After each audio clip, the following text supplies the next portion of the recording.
All right, my name is Craig Sheets. I am the designer of the Proteus modular headphone. I called it that because the headphone has three different cup sizes. One is 110 millimeter, for 110 millimeter ear pads. Another one is 105 millimeter for 105 millimeter ear pads. And the other one is a Grado style headphone, and it is for on-ear style foam pads. The one we're building here is 105 millimeter. I'm using ZMF pads on this particular one, but you could use whatever pads you want. I am particularly using angled ones on this particular one because my HRTF amplifies 6 to 8K, and angling it slightly like this reduces that. That may not be for everyone. I do kind of want to go over some of the pads. This is 110 millimeter, and its pads are, I'm using a gel side here to keep as much of the base as possible, but I like the breathable feel of the cloth. Inside the pads here are, there's a texture here and it reduces some of the highs. And as I had explained earlier, I'm kind of, I dislike sibilance a lot. And so I like having texture on the inner ring here. You can also have ones that have a smooth inner ring, and that should reflect more high notes. And that's going to be better for people who like to have a little sparkle in their listening experience. And then you also have, these are also some ZMF pads, and these are the fenestrated sheepskin leather, and these do the same thing as the texture on those fabric ones. The holes here will reduce some of the highs, although there is a lot less texture in this, and so it would reduce it slightly less. And then we have these Grado headphone style here, and these are going to have obviously some cushion style ones there. And these will move up and down to adjust the height and width and all the rest of that. Anyway, we're going to go over that in a minute. I personally on these used the straight yokes here, whereas these have angled yoke to help push it toward the bottom of your head a little more, because on the cup style, it's just better that way. And these also come with these headphone stands, and we're going to go over how to put these together too. They're pretty simple, so we'll just do that at the end. Okay, so let's get started. I'm using a Peerless Timpani 50 millimeter driver. These drivers are marked plus on one side and minus on the other right in here. On the Grado style headphones, I poked a 1 millimeter hole on each side of it because the on-ear style requires a little more bass, and this makes the excursion of the actual driver a little more because it has less dampening back here. In other words, it's able to breathe when it's moving a little easier, and so it can do the movements a little more. If you do more than two, you can cause other problems. I only did two, and when I get to those headphones, I will show you. On the cup style, I didn't make any changes to it at all. On the cup here, there is some silk screening material. This is 200 silk screen film. And what I did is I used the back of this, and you can just cut a circle around it and then glue it with barge glue on here. You put the glue on first, and then what I did was I put the piece here, I'd line it up, and then just press it down to make sure that it makes great contact. And then at the end, use an X-Acto knife and cut out the center because you do not want that covered. So inserting the driver is held in with tension. And I have made these pair of headphones a few times while trying to film this to make sure everything was correct, because I'd missed a few things and I wanted to make sure that I got everything in it that I could remember. The cups all have two side holes and then one hole for the connector. So I like to put the PCB up into this driver here. And then you don't want to put this in there and then just kind of force it down this way while it's sitting on a bench or whatever, because you can tilt and then put air pressure that forces this cone in, and it will wrinkle these little bits here. If you get a small wrinkle, you can use some tape or something and kind of pull it out. But for larger wrinkles, you pretty much ruin the driver. And even if you can't get them out, it can cause some issues. So I just kind of put it in there like this first, and then just while you have free open air on this side, push it through until it meets on the other side. There is a lip on the inside there, so it will stop before it gets to the front so that it doesn't touch or cause vibration in the front. Next, you're going to take the two side ones, which are here and here, and this is where you're going to put the connector. So I put the connector in. I'm using JST connectors because I like having JST connectors, because if you want to experiment with using resistors in it, you would put it in the positive lead here on this JST connector, and then all you have to do is take it apart. And since this part is toolless, you can easily take it apart and put in a different connector here, and you're all set. So the way that I do it is I put the connector in there, I put the nut that comes with it on it like that, and then just kind of work it onto the connector here, and then get it down in there and get it started with your fingers. And at the end, I had to resolder this, and I think, oh, there we go. I just had to get it past. All right, so then you get it to the bottom here, and then you just kind of want to, with your fingers, get it started and try not to cross thread it so that it's a little easier to get on.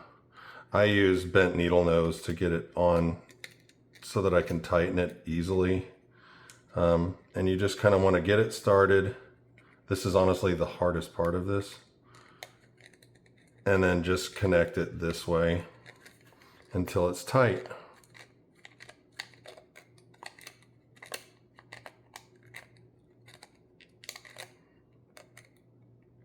Like that. All right. And then you'll connect the two JST connectors, positive to positive, negative to negative, like so. And then we want to set this to one side. And that's mostly because I just don't want that port blocked. And because I have the foam inside of the backing here, it will block it so that you just don't see it when it's on there. So the way that I made this here is I connected this onto the Freezer King air conditioner filter that I listed in the BOP. And you're just going to cut around it here. And then what I did is I fold it in half once it's a circle, fold it in half again, and then fold it in half one more time, trying to keep it all folded neatly in there. And then just snip the tip off and you'll get a pretty good little circle in the center. If it's a little off center, it doesn't matter that much once you put it in here. And this is just kind of reduces the reflection from the grill of the speaker onto the grill itself. And it also hides the ugliness of the wires. So this side has a slot that's for the 3.5. These are for the two side pieces, and we'll go over how that works in a minute. So you just want to line that up with the connector and push down, and it will go on smoothly, and these holes will line up so that we can connect it later. Now, these little vents here are going to be different on the 105 and the 110 because the number of holes here and the amount of space in the front, there's a mathematical equation to figure out exactly how much should make neutral bass. This builds forward pressure, and this relieves some of that forward pressure so that you can tame the bass how you want it. If you don't like it and you feel like it needs more bass, you technically could just cover one of these holes and you would get a little more. These are ZMF ear pads, and the way I put them on is you just start it here and then I work it around. I think most people know how to put on pads. And then for the ZMF ones, these go toward the front, this little seam. Okay, next. we're going to assemble the headband part. Now, these are just 2 screws. I just left it connected. This is just a plate that goes on the front of it, and this portion of it is circular, and that's to match the circular part of the headphone here. This comes in a little file to print a TPU version of this, so you don't necessarily have to use leather. I am bald, and so I like leather because it just feels more comfortable than having plastic on my head, my bare scalp. And so your mileage may vary with that. There are 3 parts that are printed in TPU, and that is these sections here, and that goes on the yoke. And then this here, which is kind of a brake for the metal standoffs. They're aluminum standoffs. The ones I'm using in this right here are 80 millimeter. You might need less. I am a 6'6" man, and so my head is larger than most. And so 80 millimeter may be just way too much for you. 70 or even 60, depending on the size of your head, might be more appropriate. They come in these little packages, and I think they're $8 for individual ones, and you can get black or silver or red, whatever you want. They're not expensive either. So the way I do it is I like to get these things started first, like that. I have the screws already in here. These are all M3 by 8, except for 3 different screws, and I will show you which ones those are in a minute. But these are M3/8s. All right, you can get that started, and then I use my electric screwdriver and just tighten it. Okay.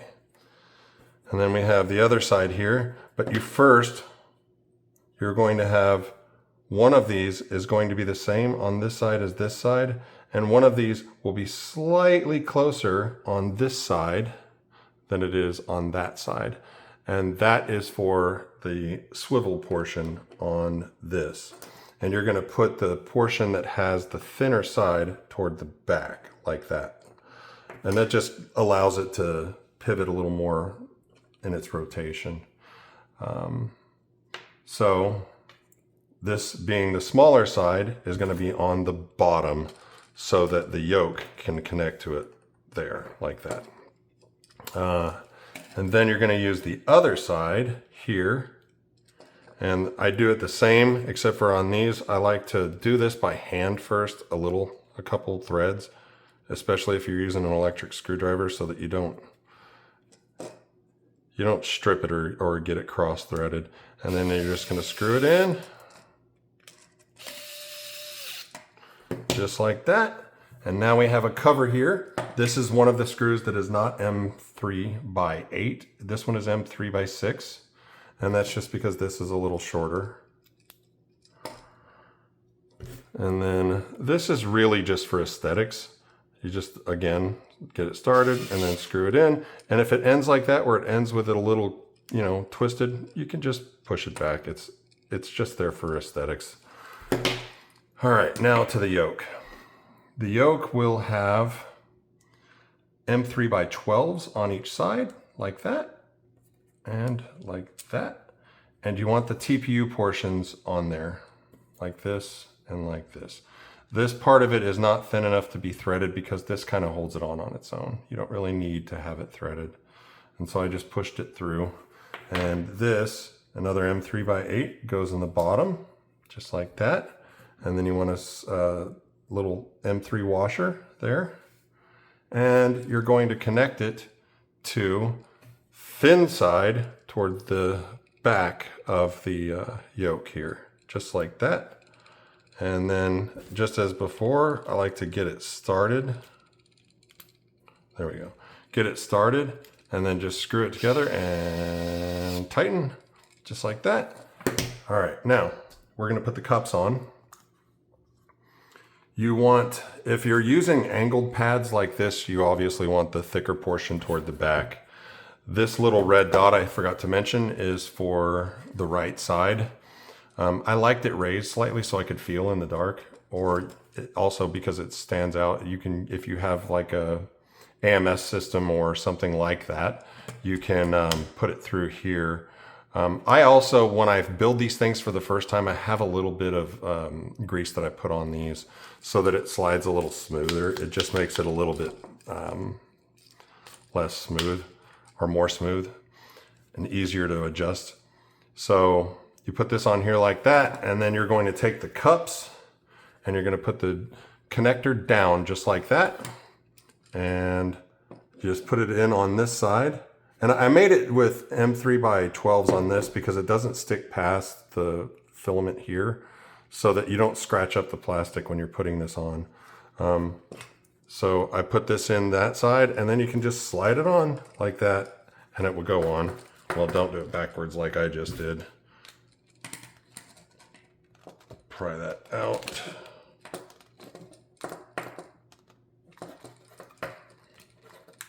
There we go. So you're going to put this on. Again, this part would probably be forward. Actually, that would be right. It would be this way.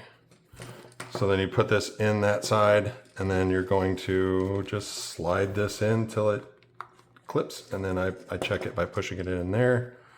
And then you want on these ZMF pads, these to go on the front, just like that. And then we'll get the other side right here.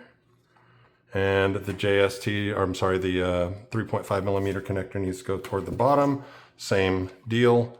You put these into the first hole there and then slide it in till it connects right there, and you are good to go. You have your headphones built. Now, you can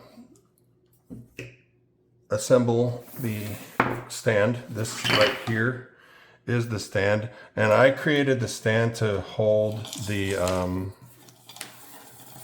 wire that you connect with it. I bought these 3.5, I'm sorry, this is, for me, I like 4.4 millimeter connectors for balanced, although it really doesn't matter all that much. So you use whatever you want. This goes together pretty easily. There is a short version of this. This is the short version, and then there's another one that's a little longer. It's about this long. If you want it to be just a little taller. This portion here just goes in here like this. Simple enough. And then this section here just goes like that. And then this goes like that. And you have a stand. And I will show you that in a second. And the headphones go on there like that. And it's a nice little stand for your headphones. Here's another one of those stands, the same one, the green one. The connector is right here. If you're using the fenestrated pads, you know, it'll reduce some of the sibilance, as I mentioned earlier. This has a little deal here for a bearing. If you want to use a 308 bearing, you can put it in there. Or because it has this ridge in here, you kind of don't need it. It'll just stay perfectly centered like that. But the purpose of these type, the headphone stand like it is because I wanted this to go in here like that. And then you can set this here and then just roll it up. And that way you can roll on your headphone cable to keep it all neat and tidy.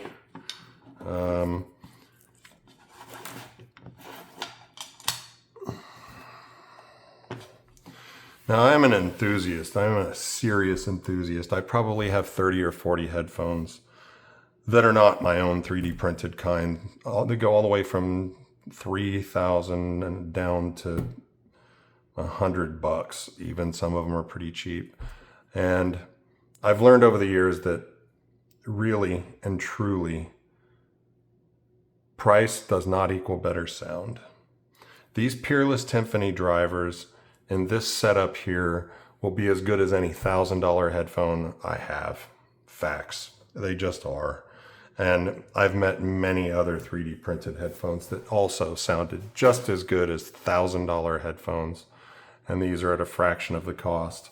Now let's start talking about these Grado style headphones, the on-ear ones, because the on-ear ones do have a slight difference in the way that you put them together. One, they have the straight. I found the straight yokes to be better for this particular project. And also, inside here, I want you to notice that what I did is I cut out, if you look closely, there are these little backings here, all around.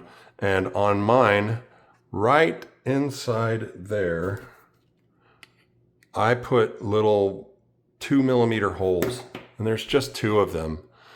That increases bass, and it also kind of makes the driver a bit faster, which is the lively sound that you normally get from a Grado style headphone. And because these are on ear, you kind of need to increase the bass slightly because there is no forward pressure that the cups give you.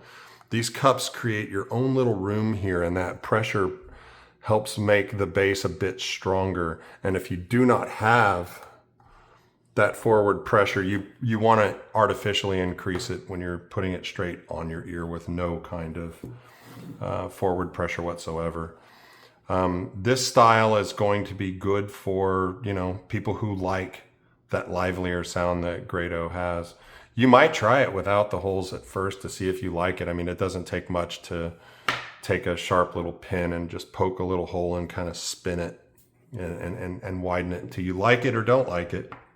Also, in these here, as I had mentioned earlier, if you like to experiment with resistors, I think this is a 32 ohm resistor, but I've experimented with 64 and 128 ohm resistors, and it will just warm the sound up slightly. It introduces a little of that old school warmth to the driver as well. And on the on-ear style headphone, that matters more to me personally.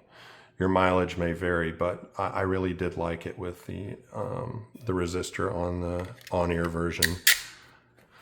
That's it, really. I called it the Proteus modular headphone because Proteus is the god of shape shifting, and I thought it fit the design.